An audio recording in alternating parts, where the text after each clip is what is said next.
Good morning. It is a frosty one this morning. It's about -10. I don't think it's going to warm up very much today, but that's okay. We got a big day today. We're going to try and get the grain bag out of the shop and move it into the new grain shed that we built the other day. So that is going to be an adventure in and of itself. Good morning, chickens. And I just give a little treat to the sheep. As you can see, they're rustling over that. Carmen just went over to feed the pigs with Charlotte. And then we're gonna get after it here. Good morning, June. Good morning, June. We got June the sheep and June the chicken. Good morning, June. There she is. Hey, chicky chicks. Want treats?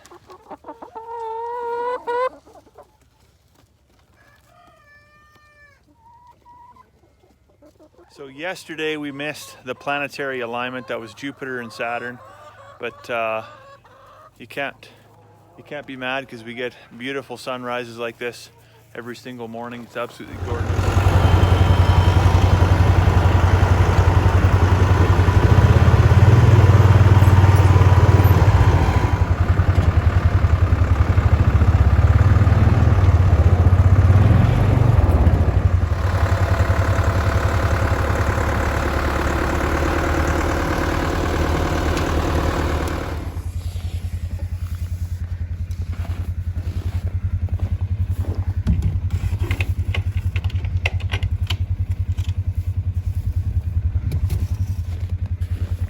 Hopefully no grain comes out.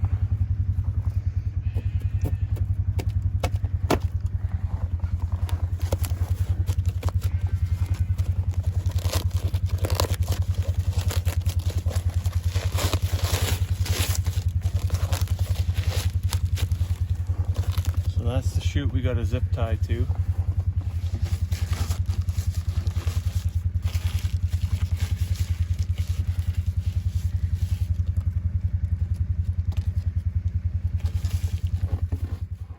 Okay, so there's a slight change of plans. We didn't have a hose clamp, we got some zip ties, and there's a little bit of a ferrule on top of this pipe. The intent was that it wouldn't slide down, but we're just not 100% confident in it. So we're gonna bring out the handyman's secret weapon, duct tape.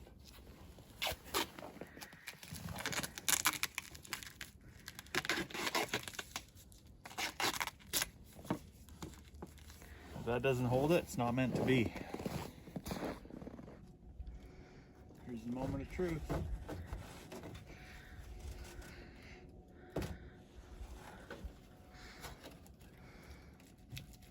You tied that knot good. Well, I looped it around.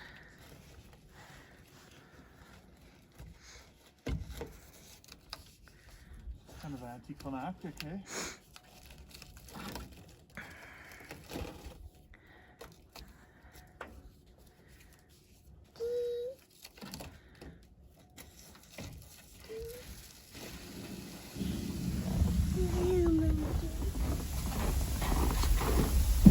Look at that, Charlotte.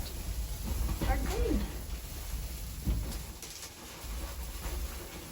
This is so painful.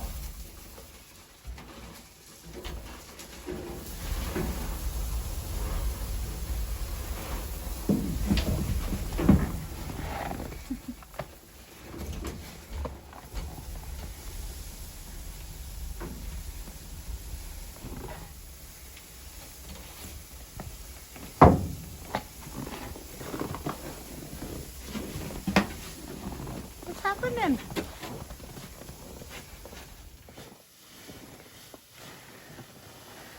What are you doing up there? What's that? What are you doing? Well, it's not working quite as well as we thought. With the pallet, it sits at flat bottom and it wants to V down into the bottom of the bag. Then you get this big ring around the outside, so it's not working as well as what we thought. If the bag was suspended, everything, gravity would just carry it all down. So I'm just catching the last little bit of dregs.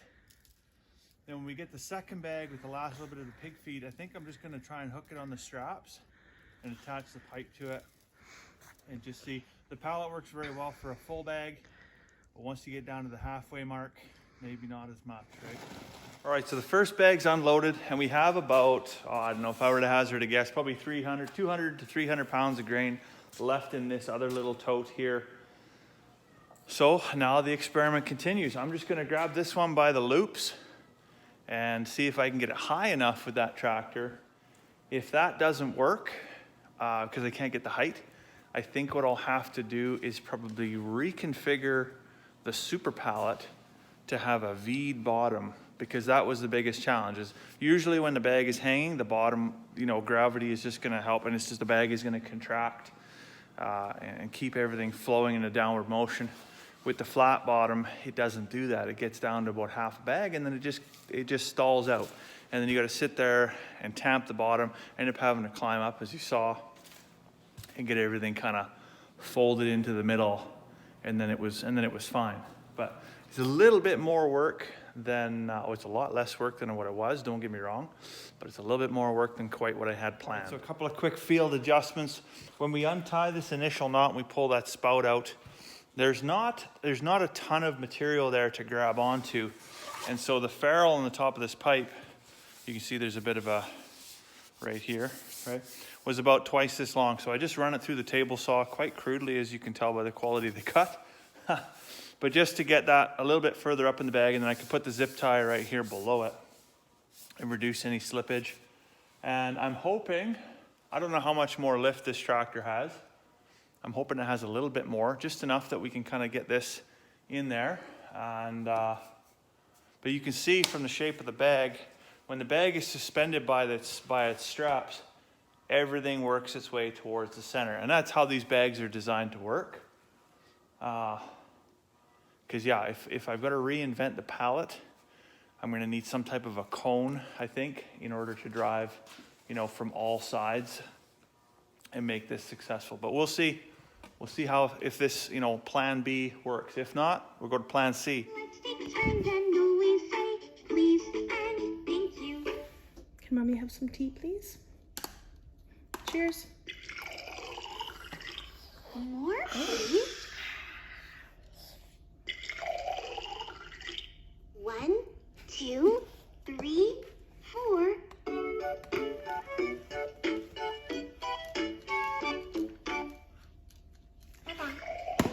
Here we are beside the shed. You can see this is plan B. That's as high as the tractor will lift right there, and it's clearly not above the chute on the grain bin. So we're gonna go back, throw this bag on the pallet, and go back to doing what we were doing. Some for you, some for me. Let's take turns and always say please and thank you. Where are you going?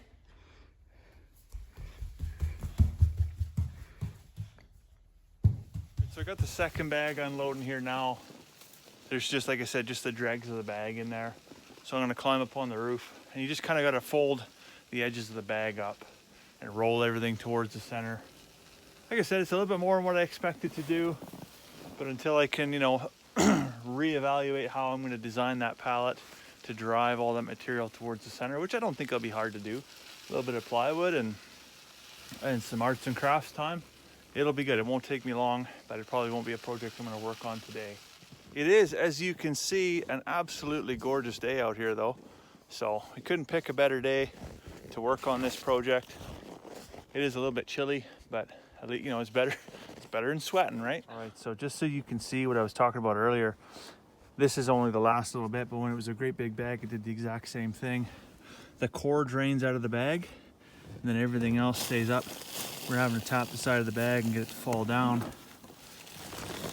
So it's easy enough to climb up here and then just, you know, roll it into the center. That's fine, but again, it's a little bit more work. But I think if we V the size of the pallet, it's gonna help roll the material in towards that chute. It's gonna be interesting to see too, once we switch out this bag of pig feed for the chicken feed, because the chicken feed goes in the other side of this bin. And it's only rolled, brother. This is hammer milled, right? So this will bind up really easy. I'm hoping the stuff that's rolled will just glide right in. But again, it all remains to be seen. This is the other problem. When you get to a certain height in the bin, the end bungs up. So we got to move it around. So it'd be handy to have a helper. Unfortunately, Carmen had to go inside because her other little helper needed a snack, and snack time's pretty important around here. But I'm just going to take the shovel, scoop some stuff away up towards the center wall. And that should give us room for whatever's left of the bag to fit in here nice and cozy. So offloading the grain was a success. Put that win in the books. Now we're just gonna run a bale out to the horses here. Probably one out to the bulls. Might run some straw to the bulls as well here. We'll have to see if all the snow covered up all the bedding or not.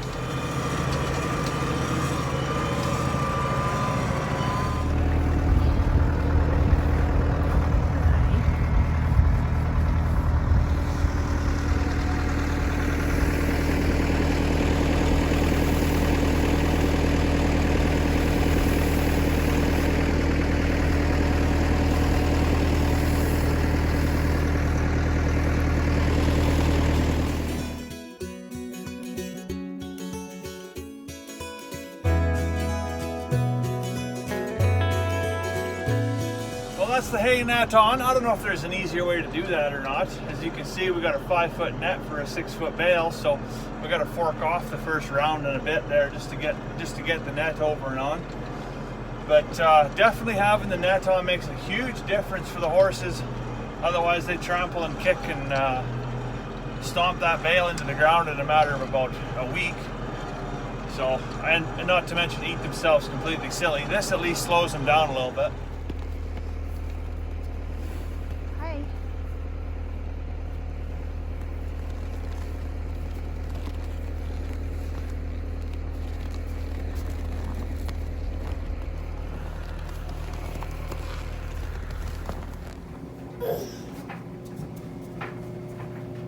Good girl.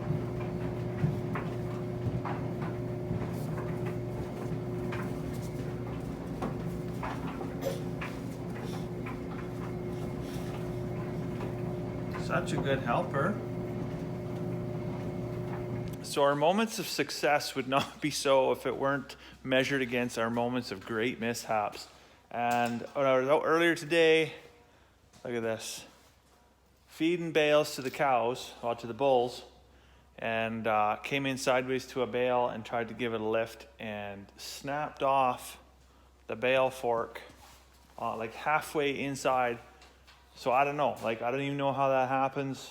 It looks like it was previously cracked. It's obviously been fatigued, but nevertheless, I'm just super fortunate that, I mean, the amount of time we spent underneath and on top of, you know, while hoisting all that grain earlier today, this never broke when we did that initial 1,800 pound bag this morning. So I got to run to PV Mart, obviously not this week or next week, but next time I'm in Grand Prairie anyways, I will pick up a replacement spear for this. These are about $100 at PV Mart. The biggest challenge is going to be, I don't know how long it's been on there, but you can tell by looking at these threads, it's been a while, right? So there's more rust than threads, but I'll spray some WD-40 on it. I'll try and bust this off with a pipe wrench here this evening after Charlotte goes to bed. And then we'll get that replaced. Regardless of tractor mishaps, though, we did have an awesome day, and I don't want it to end on a low note. Look, we got a pile of grain behind the side-by-side. Chickens are gonna clean that up. I do wanna just take a quick look inside the grain shed here so you can see how it actually functions now that it's in place. You see it's a little bit tough for Charlotte to see in here, but yeah, in each of these there's removable slats. So you can see this was only like a third of a bag of grain. You come over to the pig food, there's actually 3 of them here. The bottom one is stationary, the bottom one doesn't move, but the top 2 are completely removable. And you can just literally just pick it up like this and slide it out. Obviously I'm not going to remove this one because there's grain up against it. But this one here, you can see actually in our scoops, the dog chewed on this scoop, but the scoop handle fits perfectly over top of that. That's not by design, that's purely by accident, but we'll take it. But yeah, these just pick up and slide right out of there. So it's gonna work really, really well, I think. So you see it's nice, actually really nice and easy to reach in here, dump it into the buckets. Super handy rather than dealing with the bag flopping around everywhere. So I'm gonna take all the grain off this front side first, and we'll work our way towards the back. I do have the grain scoop in here as well. So as we get a little bit lower, we'll be able to just get the shovel in there and move it around as we need to. Anyways, all in all, I'm super happy with the way this thing turned out. that was a big project, and it could have really gone sideways. So I'm really happy with how this worked out. And I mean, this can be scaled. Obviously, this is just a small 7x8. If I was to do another one, I probably would make it 8x8 just to have a little bit more room to walk around in there. The original design of this, if you recall, was 6x8. So glad we went with the 7x8, because if we would have gone 6x8, we wouldn't have had. Well, we definitely could have swung a cat in there for sure. Maybe a mouse. But nevertheless, I mean, this size building, you could use it for anything. I mean, this is grain shed, but I mean, you could use it for a chicken house, for a tool shed, for a garden shed, for, you know, you name it, or even for a greenhouse. So our greenhouse that we're going to build is probably going to be a very similar design, just obviously with clear walls, not with plywood walls, because that would be kind of counterintuitive, right? I tell you, it's times like this that I wish I had whatever saw. I don't know what size. It must be like 1.5 inches or something like that. An impact socket that big to get this bale spare off. Because boy, like this thing's probably been on this tractor for 30 some years. So I heated it up with a torch, sprayed all kinds of WD-40 on it, and it's coming, but it's slow going for sure. It's not an easy task. So give me 10 minutes, I'll be back. We'll get this done.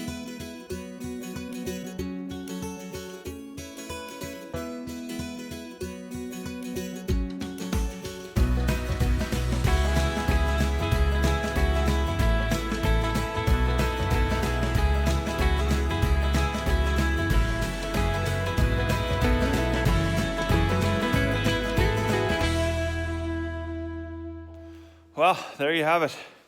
That's a lot of threads, most of which don't exist anymore.